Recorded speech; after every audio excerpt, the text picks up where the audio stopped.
TD Ryan Unleashed is brought to you by Scott Zimet, your State Farm Insurance agent in DeKalb. Call 815-748-3101 or stop by at 2587 Sycamore Road, Suite D in DeKalb. Like a good neighbor, Scott Zimet and State Farm are there. Pizza Villa, pizza, pasta, sandwiches, and more at 824 West Lincoln Highway in DeKalb. Don't forget Kids Eat for Free on Thursday. For delivery or pickup, go to pizzavilla.com or call 815-758-8116. Elder Care Services of DeKalb. Safe, secure, and supported, helping you stay in home where you want to be. Call 815-758-6550 or stop in at 1701 East Lincoln Highway in DeKalb or on the web at ecsdekalb.org. My Insurance Guy in Sycamore covers Medicare to auto care and everything in between. Stop by at 204 South Main Street in Sycamore. Call 815-899-0950 or online at myinsuranceguy.com. And welcome into TD Ryan Unleashed, podcast number 36. Honored and privileged to have our friends from Safe Passage, DeKalb County's only domestic violence and sexual assault agency, and they're expanding. We're going to learn more about that. But let's meet Rebecca Versluys. Rebecca, if I could move that mic over there, Rebecca, tell us about that. You are now the executive director over there at Safe Passage, but you've kind of worked your way up through the annals, didn't you? Tell us about that. Correct. Good morning. Yes, I started at Safe Passage about 28 years ago as the secretary. And I've worked in a variety of the programs. I did legal advocacy. I was a child counselor. What brought you to there in the first place? What made you seek out that job? I was freshly out of college, just kind of randomly answering ads in the newspaper back then. Okay. And it was just, when I interviewed, it was a really good fit, and I loved the agency and the mission, and it clicked. Yeah, it's a very important mission, but it's a very heavy mission too. So when you, at a young age like that, you decide this is an important thing, and I want to pretty much dedicate my life to that at that point. Well, I wasn't sure I was going to dedicate my life to it. It just kind of happened that way. But I think just with the mission and how the impact we made on the community, and it was a very family-friendly work environment. I think with the mission and just the work environment, it helped me stay for the 28 years I've been there. Okay, been here. Well, congratulations on working your way. We also have with us Christy Kalina. Christy, slide over that other microphone and brag on this girl a little bit, if you would. Good morning. Christine Kalina, Development Director of Safe Passage. Now, I haven't been there as long as Becky, but I've learned a lot in the last 6+ years I've been here. And I do have to brag on Becky a lot. You know, prior to her becoming our executive director, she was our HR and operations director. And what I have seen since I've been there is watching Becky she gears our programs to work with not just our clients, but our staff. And our staff stay longer because they work so well with our programs and with our clients. So that's so important. You don't have to retrain people, and you know who you're working with. For sure. And, you know, boots on the ground for all of our people that work at Safe Passage. No matter what program they're working in, you know, they're all tough positions some days to be a part of what we do to help our survivors get through every day. Very good. For sure. Now, Rebecca, you were just at the Planning and Zoning Commission here in DeKalb last night, and we're recording this on the 16th. Tell us about that. How did that go, and did it go the way you expected? I understand you guys kind of lowered your scale, how big it was going to be, right? Tell us about that. Correct, yes. So we were originally going to do a building that was 42,000 square feet. We have restructured that to be more efficient and more fiscally responsible. So it is now one story, and it'll be 14,025 square feet. So the logic being, is smaller, you can keep it going longer, right? And you won't have the staff with such a big building there, and good perpetuality. You want to keep it going, right? Correct. Yep. So we'll be able to sustain it indefinitely, and we'll have to worry about finding the additional funding needed for additional staff if it was the original plan being so large. Now, was that part of the requirement from the city of DeKalb, or was that something you guys came up with to just kind of shorten it, scale it down a little bit? It was something that we eventually decided to do. It was in the best interest of Safe Passage, staff, survivors, and the community. And are we set up to add on? I know when they built the Kishwaukee Hospital, they built it in such a way to add more rooms on it. Will that be set up that way? Christy, you want to take that one? Yeah, we have plenty of space in that area where the DeKalb Clinic used to be. That property was donated to Safe Passage. And so, yeah, there's more room to expand if we need to in the future. But we're kind of hoping that since we've sustained in the building that we've been in for 43+ years, that old farmhouse, 5 bedrooms and 2 bathrooms, has really been amazing for our community. But it's been a lot for us to deal with, especially since COVID has brought us back into the reality of the world. So the spaces are much better for our survivors to come into. And we have to remember, too, that we're a temporary shelter. We're not a housing facility per se.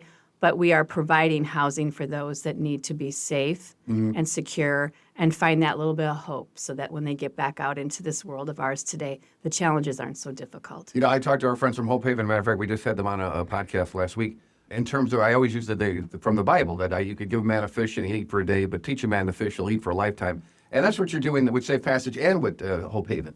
Taking care of the people, temporary shelter, but then getting them set up to go out on their own, right? Correct. Yes, that's correct. Because sometimes people come in, they don't even have their driver's license, they don't have a birth certificate, they don't have anything to really get started over with. Yeah. And our staff helps provide all the extra resources that are available throughout our county. We don't provide all those resources, but we connect them to people, our partners and stuff in this community to help them get one step further into that hopefulness. The new beginning. That's right, the new beginnings. That's correct. Yeah. And so we're all set up in the city. We're all good. So we're all good. Yeah, the wonderful Dan Olson and the Planning Commission last night. They're very happy with how we have been fiscally responsible to look at this building a little bit more efficiently for DeKalb County, not just for the city of DeKalb, but for DeKalb County on a whole. Sometimes bigger is not always better. That's a good point. It looks that way. And we really did. We were hopeful that we could put everything under one roof, but it's not conducive to I think, our county. And being mindful of that for the people that donate lots of money, our foundations, our community partners, our grants that are provided through the state and through federal, we just have to be very mindful of how our future is coming down the pipeline here. So, and we have another space just across, it's literally across Veranda's parking lot. We we're renting out that space that used to be the old City Annex building. Okay. And that houses a lot of our other staff and some of the other programs. So we're still very close in proximity, to help our survivors. That's great to have that. That's correct, for sure. And utilized an old building. That's wonderful to see. Absolutely. See, I'm old enough. I know that's where the old senior center used to be. Oh, yeah, that's right. I worked in there, too, when I moved into town. Now, I want to point out to people how important Safe Passage is. This was I typed in domestic violence issues in the DeKalb County in the year 2024. They said the exact number is not available right now, but as local police agencies typically release annual reports the following year. However, data highlights a significant statewide increase in domestic violence calls, and this is in the state of Illinois, to hotlines, a notable rise in cases near Northern Illinois University campus in 2023. Now, is that something you guys have a lot of work with a lot of people at NIU?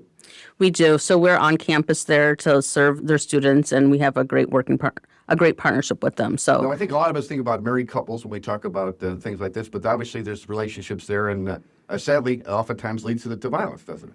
it does, unfortunately, yes. So we do a variety of things with NIU. One of them, working with their students, and we also have our prevention program that's there that does a lot of community education and training and just awareness to their students at NIU. Yeah, I was just shocked, and I always bring this up. We used to have you guys on the radio station all the time, and I remember when Rihanna had a domestic issue with her boyfriend at the time, and they surveyed the girls in high school, and almost half of them said that it was probably her fault or was her fault that happened, and that's why you guys get in with the younger people and educate them, right? Because I was just shocked when I heard that. I just couldn't believe that, but yet here over half believe that it was the girl's fault that happened. Right. Sadly, right, that is normal. Victim blaming happens all the time. So we're out there educating people, letting them know it's not the victim's fault, and trying to provide the education earlier on in life to change the cycle of violence. Yeah, some say, because we do a suicide prevention show as well, and they're talking about getting into the grade schools and teaching kids about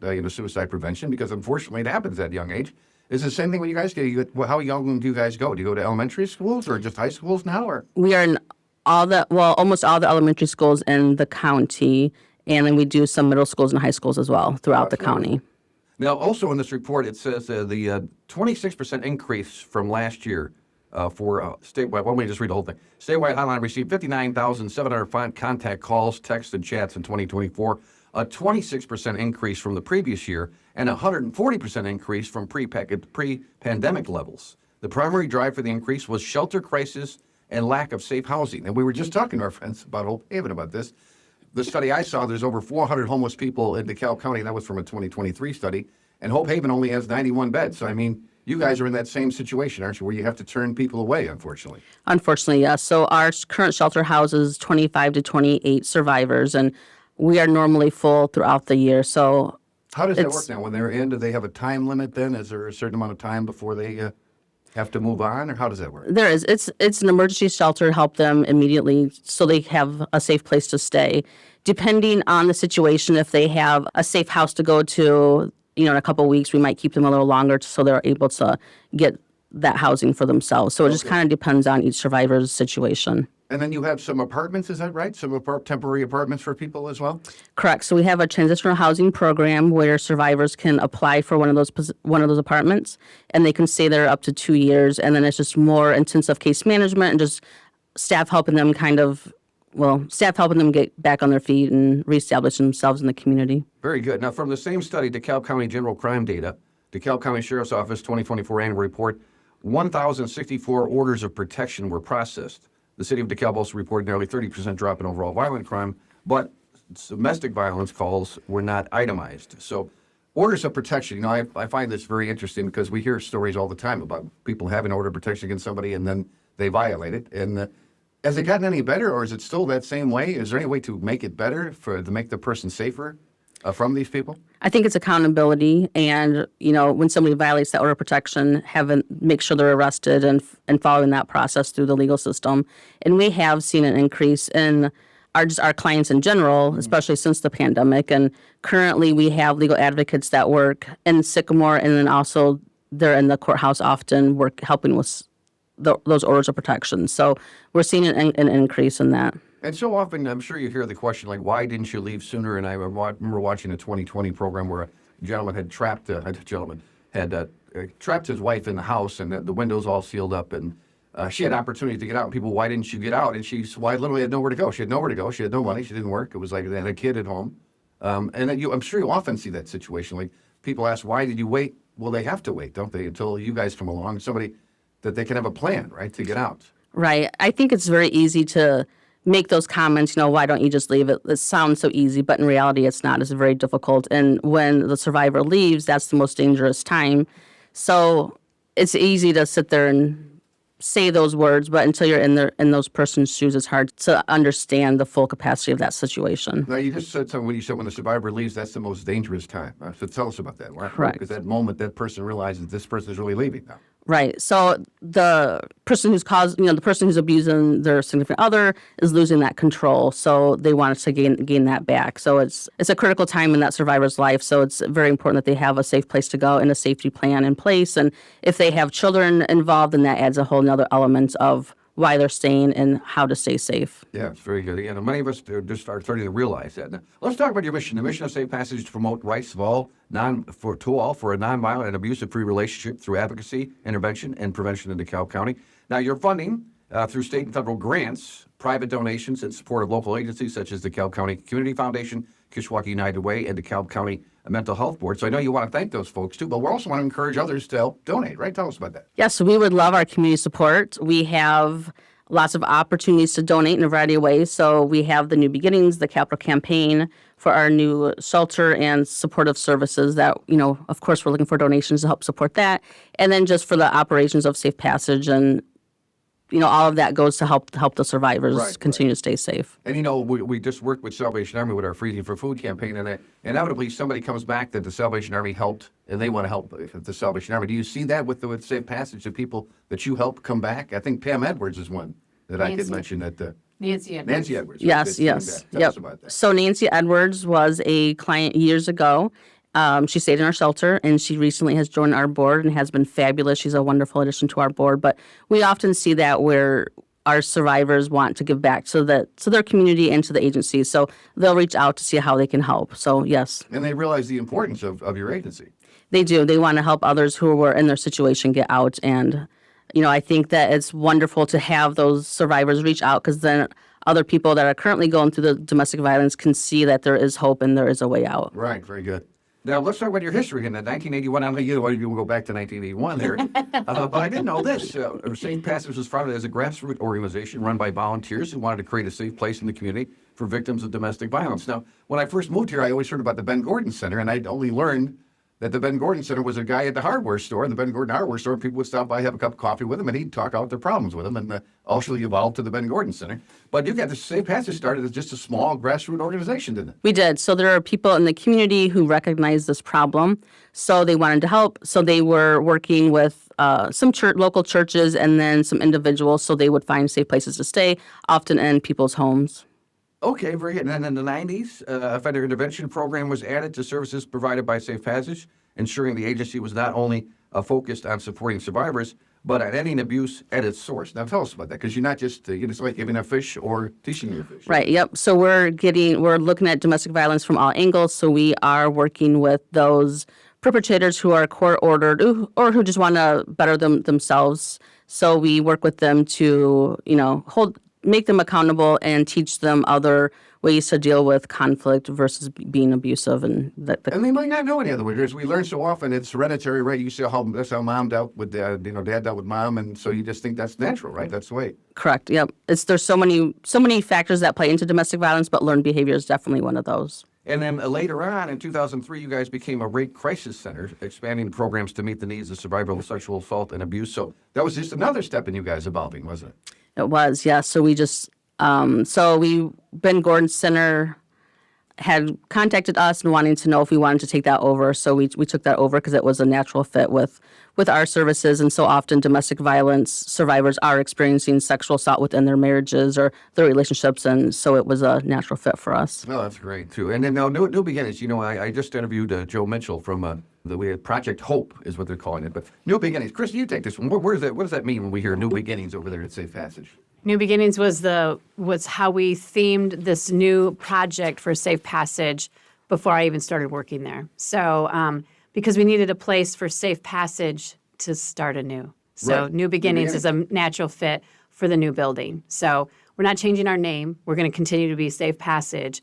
But the project itself it gives the people in the community hope that this is where we're going to go from now.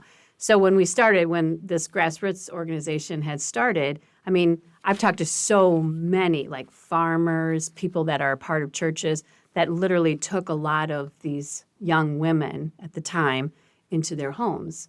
And some of them would just leave their children Is and that right? go Wow. find safety somewhere else while they Right. knew their children were safe, right? So those stories were like just heartbreaking for me to hear that this is how we've been living for years and years prior to 1981, right? And so then this great group of folks in our community came together, and the home, I don't know exactly how we ended up with the home that we're in right now at Safe Passage. I've heard many different stories about it, but that was given to Safe Passage to be able to use for a safety shelter then. And there's where Safe Passage grew. We have we have 6 buildings all the way around that, including our apartments for long-term transitional housing. And so when you start to burst at the seams, it's like, what do we do now, right? And Right. so for 40-some years, Safe Passage has never asked for a whole lot of money because we don't charge anything for our services. Everything is free. Becky and our last finance director and our executive director prior, Mary Ellen Shade, have been very fortunate to continue to get really great grant funding through the state, mostly through the state. We have some federal funding that's helped. And then to grow grant writing this. is an art form in itself. Yes, indeed. Indeed it is. I took that on a little bit too. It's a little challenging, because you never know who you're writing up against, right? For sure. And being influential with people also helps when you're writing those grants, for sure. So then we took on this project to build the new shelter, and it was a bigger project, and a lot of people were very skeptical of that. So it was a lot of building new relationships, building trust amongst the community, and Well, you had flexibility, too. You showed you could alter Of your course. plans. And that, Well, not at first, but I think when COVID happened, we recognized we do need the space. We never brought COVID into the shelter, which we were very, fortunate that never happened that whole entire time Wow. period. Yeah, that's So we never shut the shelter down. We were very lucky to have community partners that we were able to use some hotel spaces and some other spaces for our clients for safety and to help, especially families, continue to survive through that period. And then when everything started to come back together, and of course then funding was a little different after COVID. So it's like, well, what are we going to do now? So when this opportunity came to write this grant for this $2.5 million, we weren't quite sure how that was going to happen. And I do have to do a shout out for Congresswoman Lauren Underwood to help us get to this point. But that's helped tremendously in the development of where we are now. And knowing that that funding is coming from through the HUD department and how we can like really expand our partnerships with other people. So we took on a different architect.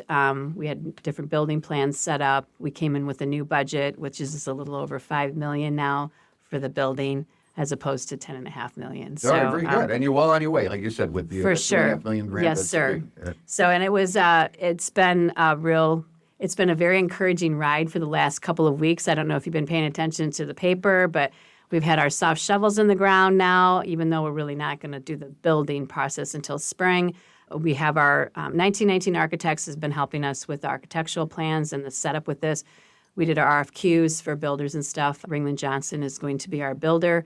Let me And throw in terms around RFQs. We don't know what an RFQ is. it's the bids the closed bids of like putting in for who's going to bring in the lowest bid Okay. and the best for safe passage and for our community. So All right, very well put. Well, yeah. so here we are. So Because I'm going to talk about some hard numbers again here, because this is a statewide study was done about 41% of women and 26% of men experience some kind of domestic violence at the hands of their partner, spouse, or loved one in their life, according to the U.S. Center for Disease Control and Prevention. Now, does that sound about right? 41% of women, but the 26% of men is what throws me off. But tell us about that, Becky, because it's men also can be abused as well, right? Correct. I think so often we look at domestic violence as a women's issue, and really anybody can be abused. It's not only women that get abused. So yes, I think that with the stigma in our society, it's harder for men to come forward and say that they've been abused and ask for help.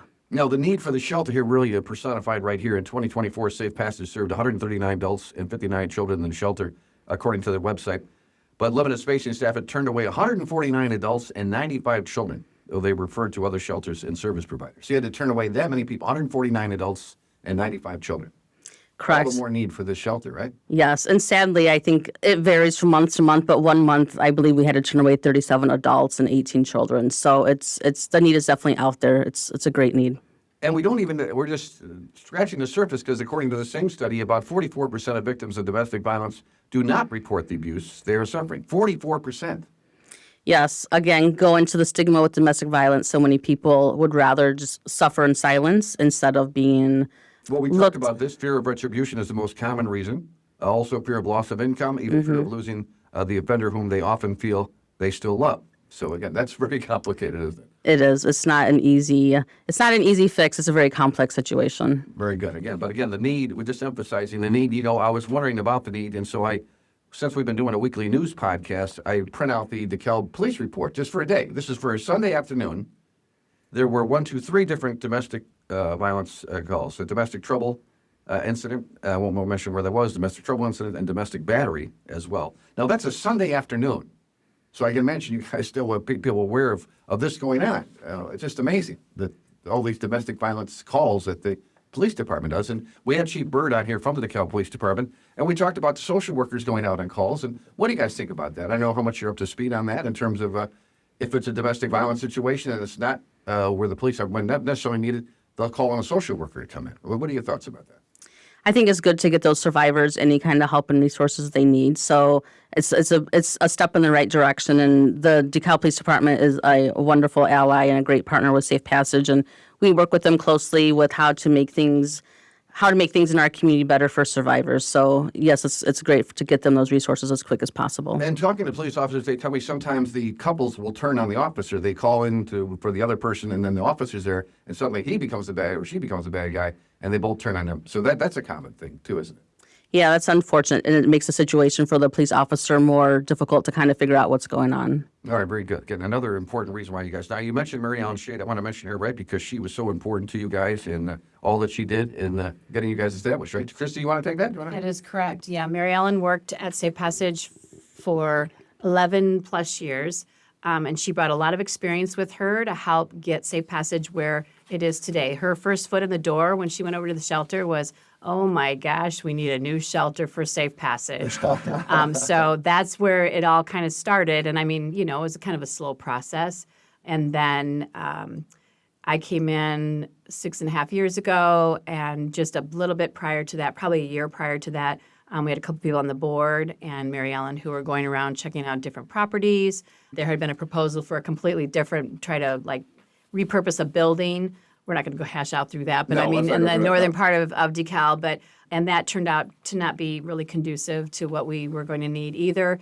And sometimes I think it really is just, I think we are here today. It's taken so long to do this, to be able to build the relationships, rebuild relationships, and then build new relationships with people in this, not just in this community, but outside this community, to be able to have this opportunity for Safe Passage to get this new building built. A lot of people think we should just repurpose other buildings, repurpose other homes. You have to understand that these folks are coming from enclosed, families, kiddos are coming from bad Oftentimes situations. they're all in one small apartment. Yeah. And so now we're cramming them into an old farmhouse building, right? And so what we need now is for staff to be able to help our clients a layout that's much better, a better healing space, a bigger room to just have your family in, another bathroom to use when you need a bathroom, and for our staff to be closer and not in other buildings for clients to have to always walk to, because the fear of walking outside of a door sometimes is just too much for someone to want to do. So now we can keep all of the residential services underneath one building roof, and they don't have to go very far for help. I always joke with the mayor that we're obsessed with parking in DeKalb, and I see you guys changed your parking plan. We did. From 18 to 29 Yeah. places. So God forbid we don't have enough parking in DeKalb. Well, I think we'll be fine. I mean, we wanted to make sure that the clients were going to be able to park their cars close to the building, of Sure, course. That's right, most right. important. And then we have plenty for our staff, and we have a church in close proximity that we have already had conversations with. There's a parking lot to the south of our building lot, and we're working with them to be able to have an agreement that we could use their parking lot for some overflow. The DeKalb are obsessed with parking. I know that. Well, I thought we'd finish up by a couple of testimonies here, and I wanted to talk about a couple of different great ones here that you have. I utilized Safe Passage when I was a very young mother in a violent situation, and I'm now an elected official, and I have a master's degree. You guys are awesome. You rock. And that's DeKalb County Board Member Amber Quitno, a Democrat from the 3rd District. That must mean a lot when you hear that like that. I was actually at that meeting when she made that testimony to us. Mary Ellen and I were there for just a quick, and we were offering up this new building stuff. I think that was probably a year and a half ago. And so when she stood up and shared that with us, I always get Over emotional. over emotional when I hear this from people, and because really, truly, TD, I mean, we all know somebody. And it doesn't necessarily have to be someone that's the closest to us. It could be someone we're working with. It could be somebody that we never would have thought that from Right. until all of a sudden it's shared, right? So I do get a little emotional. I'm not a counselor by any means, but I certainly have ears to listen and to hear. And it's here we are in 2025, and we're still overwhelmed with how people have really survived in this world of ours. And how they take on what they do take on and become more than just a survivor. They're real life human beings that are just full of so much love and care, and they just. Well, I see Amber was not the only one who spoke up. No. Rakisha Crawford, also from the Democrat from the 6th District, said, I've used it as well, so thank you for all you do. So that was a magical moment when that happened. It truly was. Now, let's talk about this sharing stories of safe passage. Here's one I want to share with the lady from Ukraine. There was a lady from Ukraine who came to the shelter having suffered abuse. The woman later went on to earn a degree at a local higher education institution and started a successful career. She moved out of her apartment, and she was very, very strong. Success story, Shay, this is Ellen talking. And she was so successful that when the war in Ukraine started, when the Russians attacked Ukraine, she was able to afford to bring her parents here to the United States for their safety. Wow, what a story. Yeah, that was really. So I got to meet her when I first started working here. She had just graduated through our long-term transitional housing program and had gone through Northern Illinois University to get her accounting degree and then her CPA license. I'm not exactly sure where she is located today, but that is an amazing success story for sure. And again, I don't want to get dark here, but No. for a moment, I want to mention this because we do a suicide prevention show here on the podcast, and a Washington D.C.-based Violence Policy Center, a national nonprofit, advocates to reduce gun-related violence, estimated in 2020 that about 1,200 Americans die each year in murder-suicides. Of that, almost two-thirds involve an intimate partner. Data shows in those instances, and the victim is a woman 95% of the time. McGraw goes on to say, when you hear about these murder-suicides, they're almost always domestic violence related. It's usually not the first time something's happened. This is the end of domestic violence, not the beginning. So this is a very sad situation. And we hear about it. All we have to do is follow the news to hear a story like this, right? Rebecca, I mean, unfortunately, a very common situation, isn't it, with you? It is, unfortunately, which again is why it's so important to support survivors, believe them when they tell you what's going on, and have a safe place to go, right? I mean, because that is the bottom line there. Because, we talk about the restraining orders, but that, and 10 cents will get you a cup of coffee, as they used to say, because it doesn't really provide a lot of protection there. So just wanted to mention that, too. And then also, I know this is an article back in January in the Chronicle, non-reporting, a huge issue for domestic violence sufferers. Why is that? Tell us about. They get people just hiding their head in the sands. And I was telling a story. I lived in Denver. I lived next to a couple that fought all the time, and I would turn the TV up or just ignore that they're right. I would hear her crying, and I just sat there like an idiot. I mean, I regret that to this day. But that's not an uncommon thing, unfortunately, is it? it's not. And I think a lot of people just want to not get involved and stay in their own business. But Right. we do a training, our prevention team for bystander training, which teaches people how to get involved and how to protect the one that's not being, or to protect the one that is being harmed. Or so that's also very beneficial for the community to receive that. Very good. And then I wanted to mention Nancy Edwards again, her trip through getting help from you guys, and then now being on the board as well. But let's just leave with this. Safe Passage new shelter, once built, will include emergency shelter, counseling services, administrative officers, outdoor playground, and other uses. The basement will be for storage and mechanical equipment. Mechanical. They've turned Tommy real good in the school. Site plan show it the way 18th parking space. We mentioned that. So we're well on our way to doing this, aren't we? So how can people help? People that are listening right now, how can they help out with Safe Passage and make this happen? So here's an invitation for the whole community and outside the community to stay engaged, follow our progress. You can go to our website, www.safepassagedv. Nobody says WW anymore. Come on, good. You're showing your age now. safepassagedv.org. And what do we do there? Can we donate there on the site? Or You bet you can. Okay. Yep. And you can either go to our donate page or you can go to the capital campaign part of the website. And then it also has everything on our website that we are all about. You know, I read Art Magazine, and I'm proud to say that's a great magazine, by the way. But I saw an article where 7% of people write checks these days, and I'm in that 7%. But old school people that want to donate that way, can we do that old school? Absolutely, yeah. Just write the check to Safe Passage, and you can send it into our P.O. Box 621, DeKalb, Illinois, 60115. And do we have a fundraiser that people are going to hear this? We're recording this on the 16th of December. They'll hear this right around the first of the year. What do we got going on here in the next couple of months? So our annual appeal, of course, everybody has an annual appeal going on right now. That's going on, and we'll still take checks after the first of the year. Might want to think about doing that before the end of the year. You get a better tax write-off at the end of 2025. So if you can run this before the first of the year, TD, that'd be awesome. And then we need our communities to just continue to be advocates for our survivors, and it's not just our survivors, it's just everybody. So be a watchful person, have compassion, start by believing, because again, I'll say this, we all know somebody that needs some help. Right. And then if you want to be a part of our legacy for our new shelter, you can call me anytime you want to. I'm available 24/7, 365 days out of the year. Or are there naming rights? I was talking to Joe Mitchell about Project Hope, and there's certain buildings and things you could have naming rights. Are you doing that? So yes, but Okay. we don't have a whole list of all the naming rights out there. So Sure. we have a few people, a couple of foundations that have given to us that have asked for specific, areas that they would like to put a plaque. So of course, that's a doable thing. This is all coming around. Seriously, TD, it's not like it hasn't been coming around for 6 years. But what's been happening the last couple of weeks has really pushed us into where we're going to be going in the next few months after Christmas, and then what we're going to have to gear ourselves up for the next for Yeah, the got rest great of the momentum year. going, that's for sure. Absolutely, we sure do. So I want to close on one little note here. Okay. So with I'll give your Rebecca the final word, so you go ahead. she can. So with everybody's help, the New Beginnings won't be just a building. It'll be a promise that hope, safety, and healing will always be available in our community. Very good. So All right, I like that. That should be inscribed somewhere. All right, Becca, let me leave it with you because you've been doing this now for a while, and tell me how you've seen it evolve, how you've seen St. Patches evolve, and can we get better? Can we make things better? What are your thoughts about that?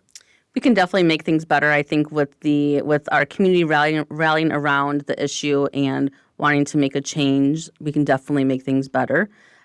Safe Passage has grown significantly over the past several years. Mary Ellen brought in a lot of additional grant funding and added a lot of staff within her tenure at Safe Passage. So we have grown, our staff have grown to meet the needs of the community, but unfortunately, that need continues to rise and the funding isn't there for staffing. So I think if the community could just rally around the issue of domestic violence and provide or support survivors and help however they can. And I think believe is Yes. we'll leave it at that right there Yep. too. Because but it's been great talking to you guys. It's wonderful what you do, and again, all the services that Safe Passage provides. So help out in any way that you can. Thank you both for being here today. thank you. Thank you. TV. And that's TD Ryan Unleashed podcast number 35.